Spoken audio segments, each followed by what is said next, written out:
ठीक है भाई, भेज देना। हाँ जी बच्चों, एक बार फिर से आप लोग का बहुत बहुत स्वागत है आपकी अपनी क्लास के अंदर। देखिए बेटा, लास्ट लेक्चर के अंदर हम लोगों ने डिस्कशन किया था इलेक्ट्रिक डाइपोल, उसके कारण electrostatic field intensity on axial line and equatorial plane. दोनों चीजें बेटा हम लोग डिस्कस कर चुके थे, और हमारे पास जो बेटा रिजल्ट निकल कर आ रहे थे वो एक्सियल लाइन का रिजल्ट आ रहा था 2p/4πε0 r³ जब हम लोग स्पेशल केस में पहुंच गए थे तब हमारे पास ये रिजल्ट निकल कर आया था। और ई इक्वेटोरियल प्लेन का हमारे पास रिजल्ट आता था p बाय, यहाँ क्यों नहीं होगा, p होगा, बाय 4πε0 और r³। और इस तरह से हम लोग को एक बात पता लगी थी कि जो ई इक्वेटोरियल है, या ई एक्सियल लिख लेते हैं, ई एक्सियल वो 2 टाइम है ई इक्वेटोरियल के। देख लो चाहिए, इतना इतना पोर्शन ये क्या है, equatorial, 2 time of equatorial is E axial. ये हमारे पास इतनी बात हम लोगों ने डिस्कशन कल कर ली थी। ये क्वेश्चन बहुत बार क्वेश्चन पूछा गया, prove that E axial is equal to 2 time of E equatorial. अब फिर बच्चों के दिमाग में यही रहता है कि सर दोनों करके दिखाने पड़ेंगे। करने तो दोनों ही पड़ते हैं, बट जो आज हम लोग कर रहे हैं, जो आज हम लोग बेटा करेंगे, उसकी हेल्प से हम लोग एक से ही सोल्व कर देंगे इस चीज को भी। तो एग्जाम में अगर क्वेश्चन आता है कि ये प्रूव करो, तो आप इस मेथड से भी कर सकते हो, वरना वो तो मेथड है ही हमारे पास कि दोनों को सोल्व करें। चलो बेटा, आज स्टार्ट करते हैं आज का lecture.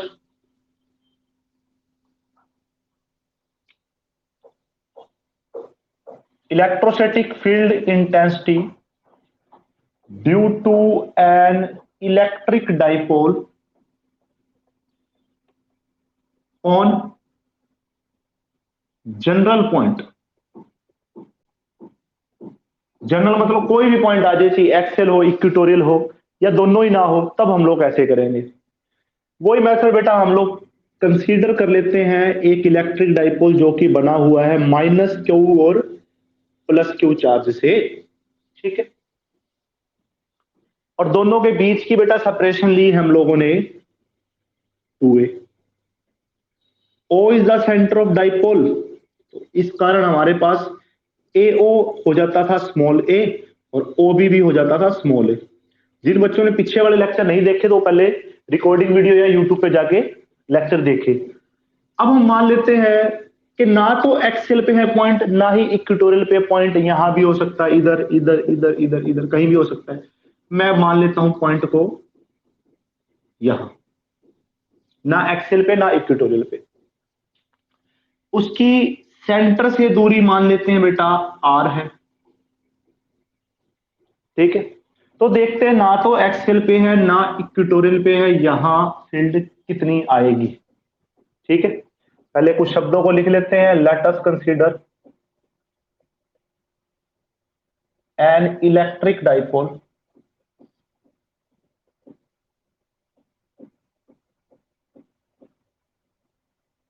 consisting of -q and +q charges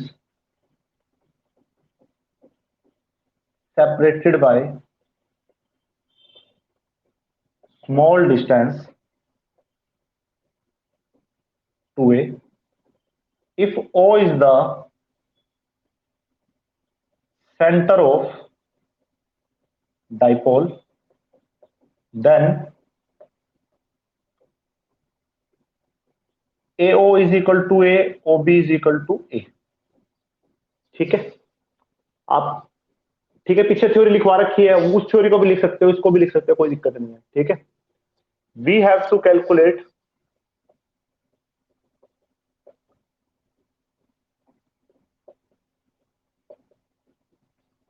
electrostatic field intensity at point K having distance r from center of dipole। अब ना तो ये एक्सेल पे ना इक्वेटोरियल पे है, तो हमने लिख दिया सिर्फ r डिस्टेंस दूर है कहां से, डाइपोल से। इसको स्क्रीनशॉट कर लो जिसको करना है, फिर मैं आगे करता हूं। रब कर रहा हूं इसको।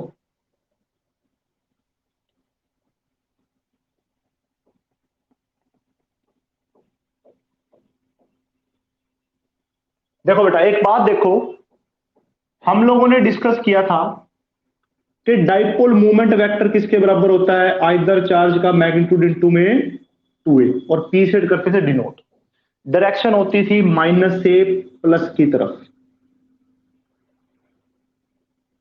ठीक है, अब देखो बेटा इस पी वेक्टर का, इस पी वेक्टर का, और इस एंगल को मान लेते हैं कुछ भी एंगल थीटा मान लो, लिख लेते हैं इस बात को भी। सपोज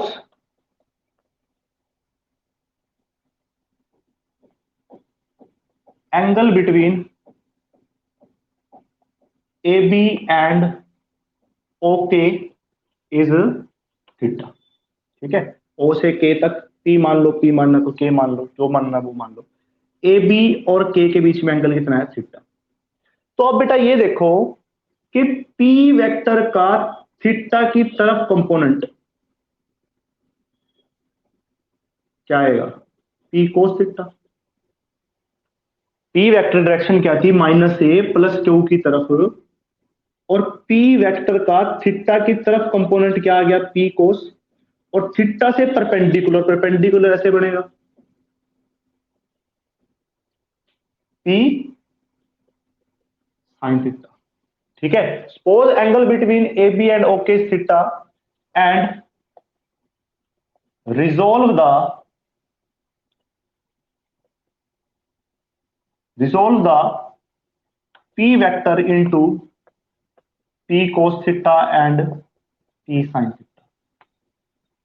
रिजोल्व कर दिया, रिजोल्व करने के बाद हमने क्या पाया कि p का जब हमने cos थीटा वाला कंपोनेंट देखा, उस cos वाले कंपोनेंट के लिए जो पॉइंट k था वो तो एक्सेल लाइन पे आ रहा है।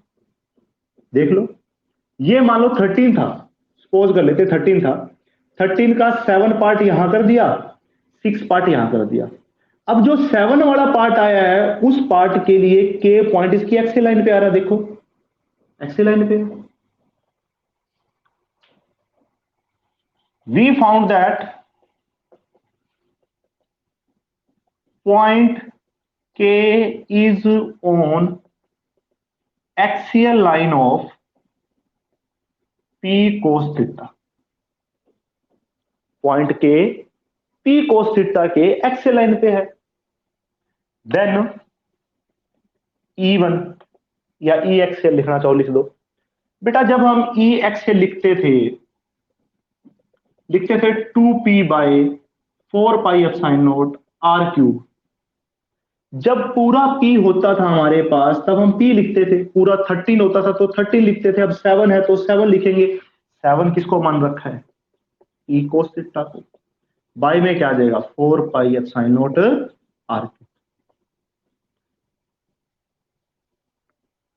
ठीक है भाई, समझो दोबारा। हम लोग मान लेते हैं बेटा p वेक्टर का ओके के साथ या ए बी का ओके के साथ एंगल थीटा है।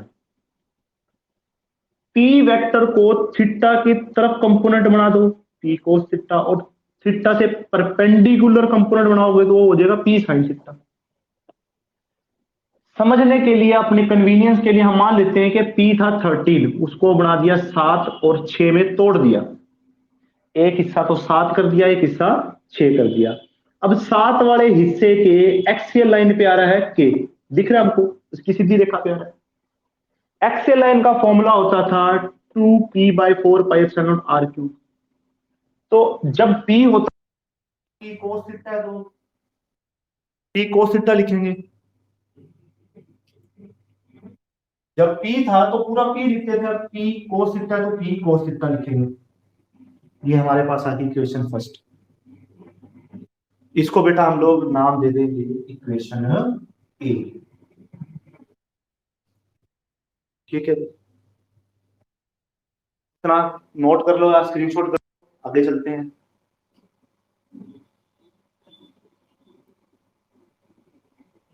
ठीक है, चलो नेक्स्ट।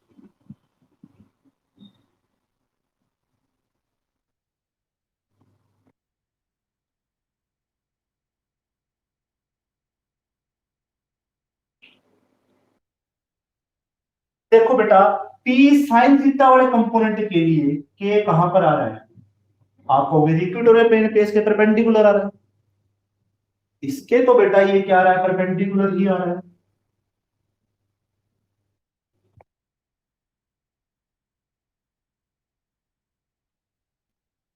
भाई बोर्ड दिखाई दे रहा है क्या आपको?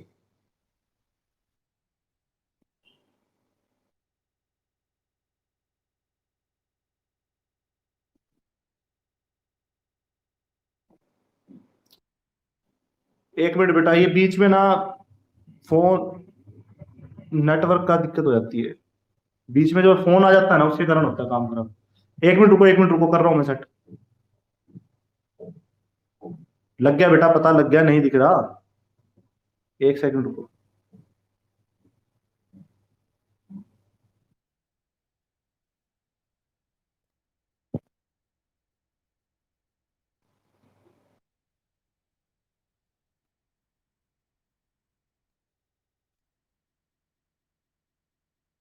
ठीक है, चलो बेटा देखो, अब हमारे पास कंपोनेंट है पी साइन थीटा।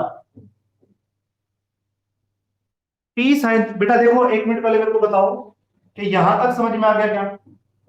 फटाफट बताना। इवन तक समझ में आ गया क्या, या पहले ही बंद होगी थी वीडियो? ठीक है बेटा, ठीक है, ठीक ठीक। अब देखो बेटा, कंपोनेंट देखो पी साइन थीटा, पी को थीटा भूल जाओ। हमारे पास पूरा 13 था, 7 भाग यहां कर दिया, 6 भाग यहां कर दिया। अब 6 वाले भाग के लिए क्या के इसके इक्वेटोरियल प्लेन पे नहीं है?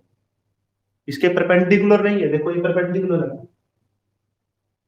के किस पे आ रहा है? इक्वेटोरियल प्लेन पे। तो हम लोग क्या लिखेंगे?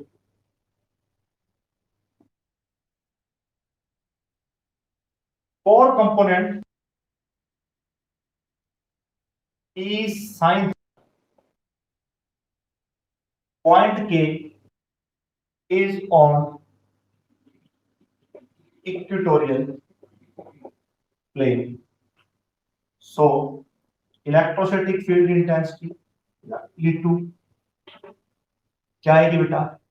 पी साइन थीटा बाय में 4 पाई एप्सिलॉन नॉट R2। क्योंकि ई इक्वेटोरियल मैंने अभी बताया आप लोगों को क्या होता है, P by 4 pi epsilon naught R2। जब पी था तब पी लिखते थे, जब पी साइन थीटा है तो पी साइन थीटा लिखेंगे।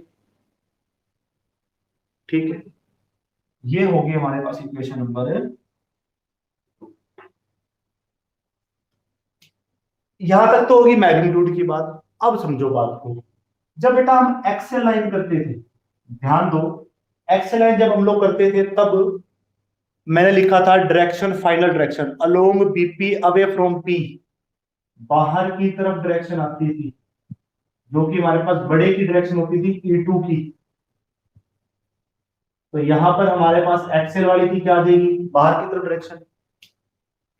और जब हम लोगों ने किया था इक्वेटोरियल प्लेन, ऐसा ऐसे वाला किया था, तब ये माइनस क्यों, ये प्लस क्यों, वो डायरेक्शन आ गई थी इस तरफ, क्योंकि दोनों कोस वाले कंपोनेंट यहां जुड़ रहे थे। अब इसका कंपोनेंट बनाया है ये, ठीक है, तो इससे अपोजिट डायरेक्शन कहां आएगी? ये ये डायरेक्शन आ जाएगी हमारे पास E2 की। ठीक है, दोबारा समझो बात को। जब बेटा एक्सेल लाइन किया था हमने, जो हमारा केस था एक्सेल लाइन का, उसकी डायरेक्शन क्या आती थी? अवे फ्रॉम आती थी, बाहर की तरफ, पी से बाहर की तरफ आती थी उस केस में। तब हमने यहां भी डायरेक्शन क्या बना दी, बाहर की तरफ। और इक्वेटोरियल में क्या आता था, माइनस क्यू प्लस क्यू ऐसे लेते थे, तो अपोजिट आती थी डायरेक्शन, तो हमने भी अपोजिट ले ली। और पैरेलल रहती थी वेक्टर की, तो हमने भी पैरेलल ही ली है। पैरेलल लेने के कारण यहां हमारे पास कितना बन गया एंगल, 90। ठीक है, मैं यहां लिख देता हूं, direction of E1 vector and E2 vector are shown in figure. Figure में हमने शो कर दी। ठीक है, हमने मैग्नीट्यूड निकाल दी और डायरेक्शन हमने फिगर में शो कर दी। अब सोल्व करते हैं रिजल्टेंट, ध्यान देना बात पे। रिजल्टेंट को सोल्व करते हैं।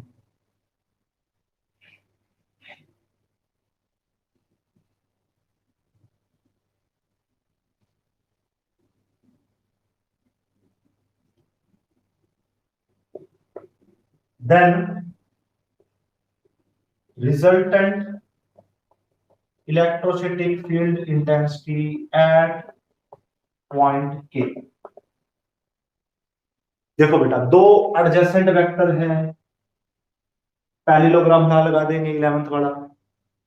तो ई रिजल्टेंट हमारे पास आएगा पहले वेक्टर के मैग्नीट्यूड का स्क्वायर, दूसरे वेक्टर के मैग्नीट्यूड का स्क्वायर प्लस 2 इंटू पहला वेक्टर दूसरा वेक्टर कोस 90, क्योंकि हमारे पास थीटा कितना आ रहा है 90। ठीक है,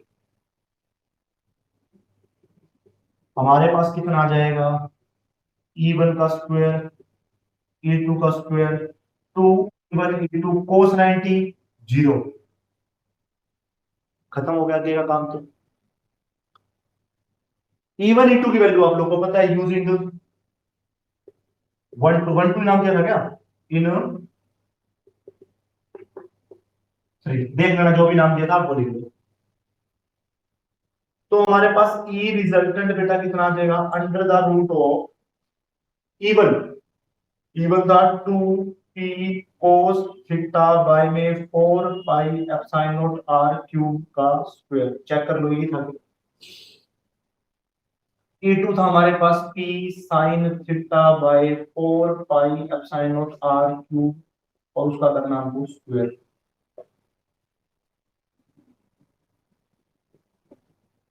ठीक है, ये आ गया हमारे पास। आगे रह गई सिर्फ कैलकुलेशन। कैलकुलेशन निकालते हैं फटाफट, सोल्व कर देता हूं।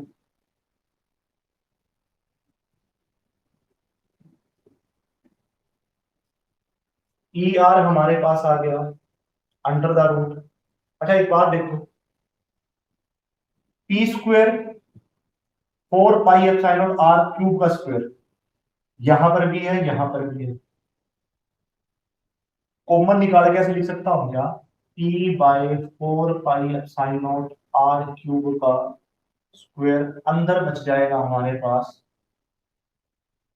2 कोस थीटा का स्क्वायर प्लस साइन थीटा का स्क्वायर। ठीक किया है क्या? ठीक है, अब इसका स्क्वायर है तो ये बाहर आ जाएगा।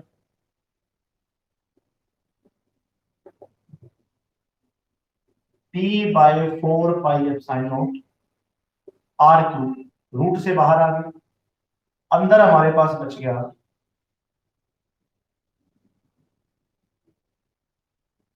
अंदर बच गया बेटा 2 का स्क्वायर 4, कोस का स्क्वायर कोस के थीटा, साइन का स्क्वायर साइन स्क्वायर थीटा।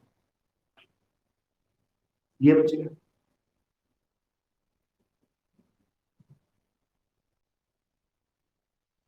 आगे कैलकुलेशन करेंगे तो कितना आ गया, p by 4 pi epsilon naught are cube. क्या इसको ऐसे लिख सकता हूं मैं, 3 cos square theta plus cos square theta plus sine square theta.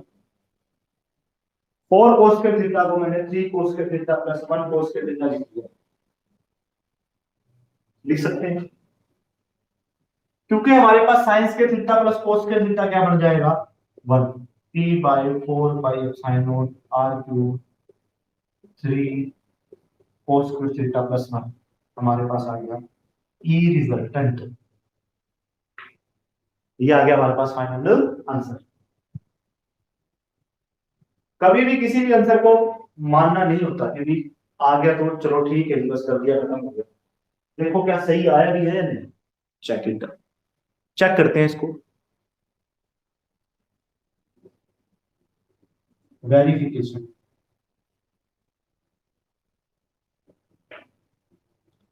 अगर के पॉइंट यहां ना होकर एक्सियल लाइन पर ही होता,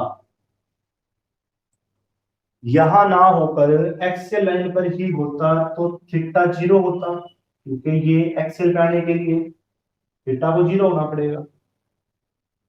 ठीक है, 0 हो जाता थीटा, के एक्सेल पे आ जाता, तो ये आंसर भी एक्सेल वाला आना चाहिए था। चेक करते आएगा क्या। When point K on axial line theta is equal to 0, so A become equation A. देखना ई आर हमारे पास कितना आएगा, T by 4 pi epsilon naught R cube under the root 3 cos 0 का square, cos square 0 plus 1, cos 0 1, 1 का square 1, 1 into 3 3, 3 plus 1 4, कोस 0 का square मतलब कोस 0 मतलब 1, 1 का स्क्वायर 1, 1 इंटू 3 3, 3 प्लस 1 4, 4 का रूट 2। आंसर क्या आएगा, 2p by 4 pi epsilon naught R। क्या ये आंसर एक्सेल का नहीं है, मतलब हमने सही किया है। चलो एक्सेल तो प्रूव हो गया। देखते हैं क्या कि अगर इक्वेटोरियल प्लेन पे होता तब भी आंसर सही देगा। अगर आंसर सही दे दिया फिर हमने जो किया है वो बिल्कुल सही है। अगर के पॉइंट यहां ना होकर इक्वेटोरियल प्लेन पे होता तो थीटा को 90 बनना पड़ता। When k is on equatorial plane theta को क्या बनना पड़ता, 90 बनना पड़ता है। देन ई आर हमारे पास क्या होता, p by 4 pi epsilon naught R cube under the root 3 cos square 90 plus 1, cos 90 0, 0 का स्क्वायर 0, 0 इंटू 3 0, 0 प्लस 1 1, 1 का रूट 1।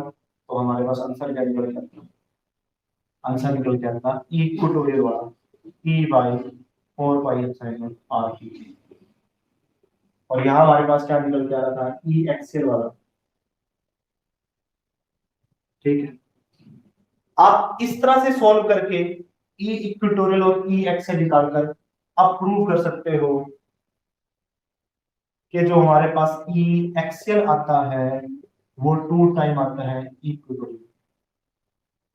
तो इस एक क्वेश्चन से भी आप सोल्व कर सकते हो इस बात को कि ई एक्सेल और इक्वेटोरियल के बीच में रिलेशन क्या है, या फिर दोनों करने पड़ेंगे पीछे वाले, वो आप देख लो आपको कौन से वाला इजी लगता है।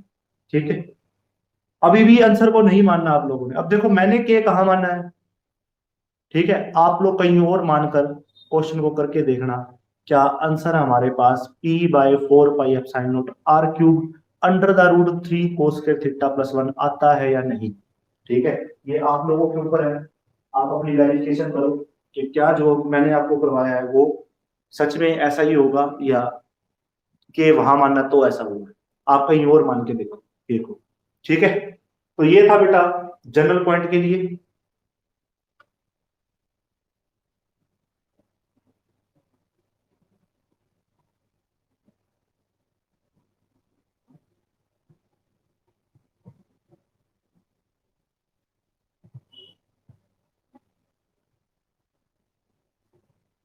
अब करते हैं बेटा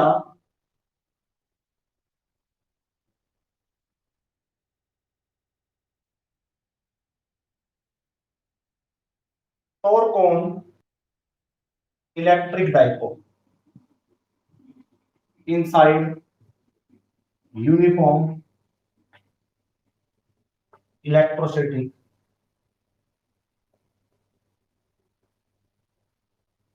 फील्ड।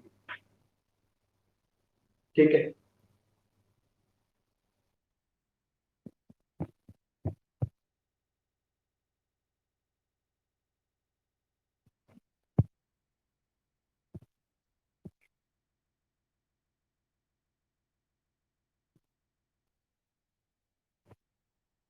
ठीक है भाई। देखो बच्चे, हम इलेक्ट्रोस्टैटिक फील्ड इंटेंसिटी ले लेते हैं uniform.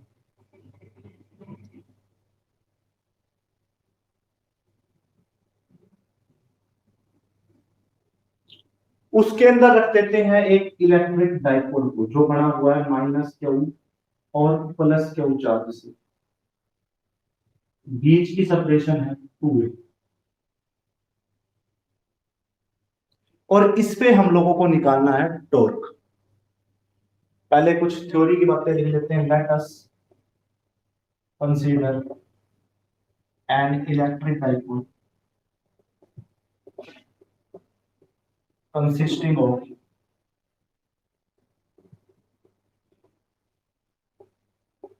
minus q and plus q charges separated by small distance 2a is placed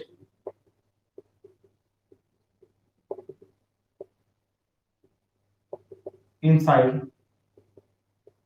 electrostatic field of intensity E vector given,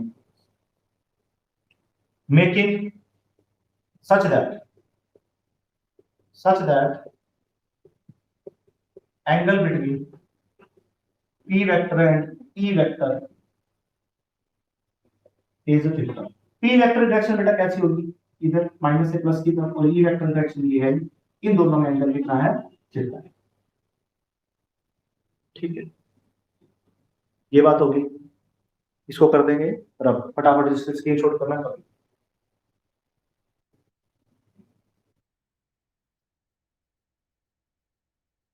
ठीक है बेटा, एक बात देखो कि जो हमारा माइनस क्यू होगा उस पर भी फोर्स लगेगी,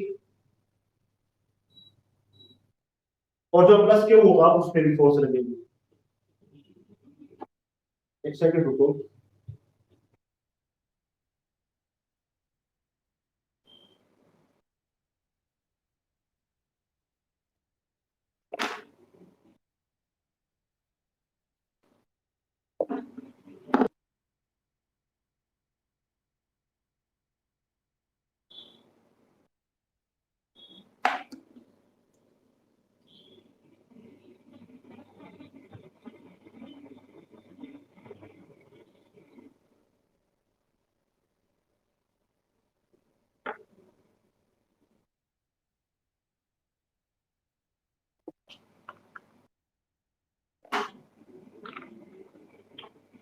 हाँ जी देखो बेटा, ये देखो इलेक्ट्रोस्टैटिक फील्ड की डायरेक्शन होती है पॉजिटिव से नेगेटिव। ठीक है, जब हमने फील्ड लाइन बनाई थी तब हमने देखा था पॉजिटिव से स्टार्ट, नेगेटिव पे एंड, मतलब इस तरफ सारा पॉजिटिव है, इस तरफ सारा नेगेटिव है। तो बेटा ये नेगेटिव वाला पॉजिटिव की तरफ अट्रैक्ट होगा, इस पे फोर्स लगेगी, और हमें पता है इलेक्ट्रोस्टैटिक फील्ड क्या होती है, एफ बाय क्यू। एफ कितनी आ जाएगी, क्यू ई। यही होती है इलेक्ट्रोस्टैटिक फील्ड इंटेंसिटी की सिग्निफिकेंस, ये मैं करवा दूंगा। तो इसके ऊपर बेटा फोर्स कितनी लगेगी, एफ लगेगा क्यू ई, क्योंकि हमें सिर्फ मैग्नीट्यूड लेना होता है इसलिए मैंने माइनस से लिया। ठीक है, नेट पॉजिटिव वाला चल जाएगा, नेगेटिव की तरफ फोर्स कितनी लगेगी इसके ऊपर भी, एफ ई। एक बात देखो बेटा, क्यू मैग्नीट्यूड दोनों का बराबर, ई यूनिफॉर्म है, दोनों force equal and opposite, equal and opposite force make couple of force, और कपल ऑफ फोर्स के कारण क्या प्रोड्यूस होता है, टॉर्क। ठीक है, inside electrostatic field both the charge will experience equal and opposite force and make couple of force which produce torque, जो कि टॉर्क प्रोड्यूस करेगा। ठीक है, और टॉर्क टाउ होता किसके बराबर है, फोर्स इनटू परपेंडिकुलर डिस्टेंस। ठीक है, फोर्स तो बेटा हमारे पास है क्यू ई, आइदर फोर्स लेनी होती है, क्यू ही ले लेंगे। परपेंडिकुलर डिस्टेंस, दोनों फोर्सेस के बीच का परपेंडिकुलर डिस्टेंस क्या ये नहीं है, ये फाइंड आउट कर लेते हैं। रब कर रहा हूं इसको फटाफट देखिए।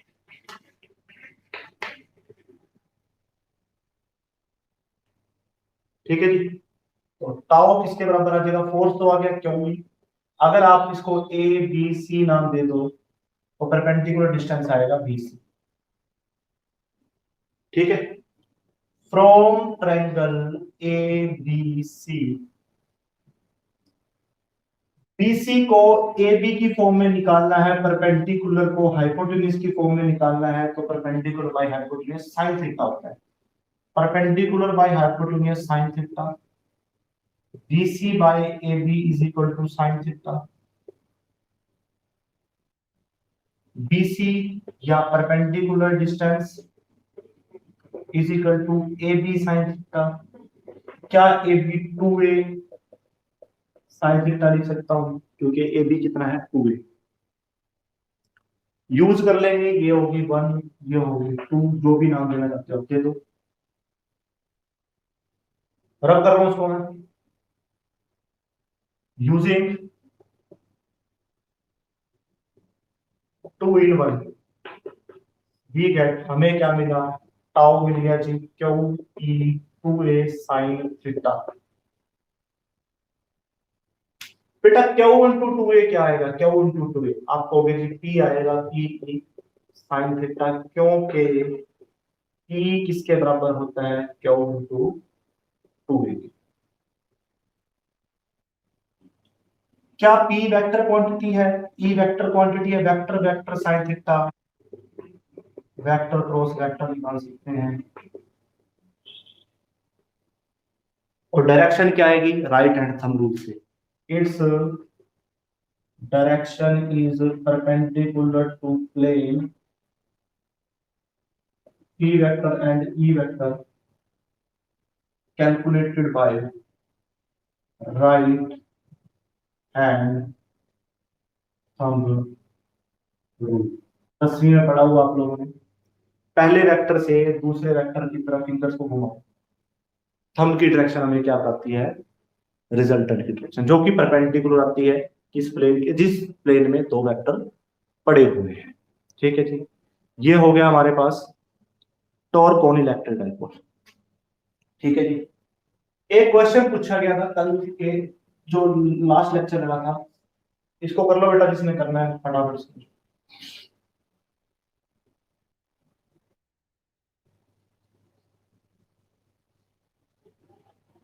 एक क्वेश्चन पूछा था सिग्निफिकेंस